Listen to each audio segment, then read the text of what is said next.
Sir, रात्री तुम्ही गस्तीवर असताना तुम्ही काही वाळू माफिया सोबत तुमची हुज्जत झाली. तुम्हाला त्याच्यामध्ये व्हिडिओ पण व्हायरल झाले. काय नेमकी घटना घडली होती? काल रात्री मी कार्यालयाचं काम आटपून आणि काही प्रोटोकॉल होतं, प्रोटोकॉल संपून माझी शासकीय वाहनाने मी संध्याकाळी 10-10:30च्या दरम्यान मी घरी जात होतो. घरी जात असताना मला विजय चौकामध्ये एक रेतीचं वाहन सापडले, ती वाळूने भरलेलं होतं आणि ती गाडी अडवली. मी म्हटलं तुझ्याकडे रॉयल्टी वगैरे काही नाही, काही नव्हते. मग त्याला मी माझे लोक माझ्या गाडीमध्ये जे होते त्यांना बोलवले, त्यांना त्या गाडीमध्ये माझा तलाठी बसवला आणि मंडळ अधिकारी माझ्यासोबत घेतला आणि ती गाडी जप्त करून आम्ही तहसील कार्यालयाला घेऊन येत होतो. तर तेवढ्या याच्यामध्ये त्यांनी SP ऑफिसच्या बंगल्याच्या बाजूला जे कुठला तो रोशन गेटकडे जो रस्ता जातो, कटकट गेट रोशन गेट, कटकट गेट रस्त्यावर ती गाडी वळवली आणि माझ्या गाडीला पण ते सगळे 5-50 रेती माफिया सगळे जमा झाले आणि मला माझ्यावर हल्ला करायचा प्रयत्न केला. मी गाडीच्या खाली उतरलेलो नाही. त्यांनी बरेच अर्वाच्य भाषेत शिवीगाळ केली, बोलले काहीतरी. मी सगळे त्याची व्हिडिओ रेकॉर्डिंग माझ्या मोबाईलमध्ये केलेली आहे मी गाडीमध्ये बसून. आणि एवढा गोंधळ घालून त्यांनी मी जप्त केलेली गाडी पळवून लावली. सर, तुम्हाला काही शिव्या वगैरे दिल्या का ते लोक? शिव्या दिल्या. आता माझ्याकडे सगळं रेकॉर्डिंग आहे, काय काय बोलले काय नाही ते. आणि ह्या सगळी तक्रार करण्यासाठी मी संबंधित JC पोलीस स्टेशनमध्ये गेलो असता तिथे माझ्या अगोदर ते सगळे रेती माफिया तिथे जमा झाले होते आणि पोलिसांनी माझी कुठलीही नोंद घेतलेली नाही. उलट माझी शासकीय वाहनसुद्धा झडती घ्यायची म्हणून त्यांनी माझी चाबी काढून घेतली वाहनाची आणि मला 3 ते 4 तास बसून ठेवले. माझी कुठल्याही प्रकारची त्यांनी मग मी लास्टला 1 वाजता मी लेखी कंप्लेंट केली, त्याची कॉपी घेतली आणि मी दुसऱ्या आमच्या मंडळ अधिकाऱ्याच्या गाडीने मी घरी पोहोचलो रात्री.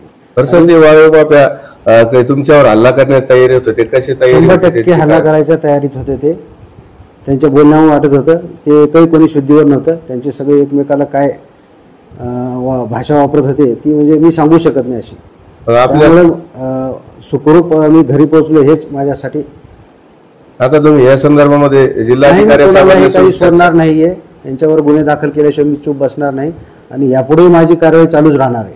त्यासोबत जिल्हाधिकारी साहेब काय कोणी मला धमकी दिली म्हणून मी काय वाहनं पकडणं बंद करेल हे त्यांचा गैरसमज आहे. हे कारवाई चालूच राहील, याच्यापेक्षा आणखी कडक राहील चालू. जिल्हाधिकारी सोबत चर्चा झाली तुमची या संदर्भात? रात्रीच मी जिल्हाधिकारी साहेबांशी चर्चा केली फोनवर, DCP साहेबांशी चर्चा केली, ACP साहेबांशी चर्चा केली, सहकार्य करत नाहीत म्हणून. परंतु कलेक्टर सरांनी बोलले, मग कोणी मला काही हे केलं नाही म्हणून मी शेवटी अर्ज दिला आणि रात्री 1 वाजता घरी गेलो. आपलं नाव? सर, रमेश मुंडोर, तहसीलदार. हा एकच आहे, त्याच्यामध्ये आणि हद्द कुठंच कायम झालेली नाही. अप्पर तहसील आणि तालुका एकच आहे. तालुका असल्यामुळं आम्ही त्यांच्या जाऊ शकतो, तिकडचे येऊ शकतात. आता माझ्या समोर जर एखादा गुन्हा घडतोय तर हद्द नाही म्हणून सोडून देणं हे काय चूक नाही. भरलेली गाडी होती, मी पकडून आणत होतो आणि रात्री पण तसंच झालं होतं. बरं, शहरभर सर अवैधपणे वाळू गाळे चालू आहे. त्यांची काय रॉयल्टी नाही. हे रात्री लोक हे जे सगळे रात्री धंदे करतात. हे वाळूवाल्याचा धंदा रात्रीच असतो. दिवसभर आम्हाला ऑफिस असतं.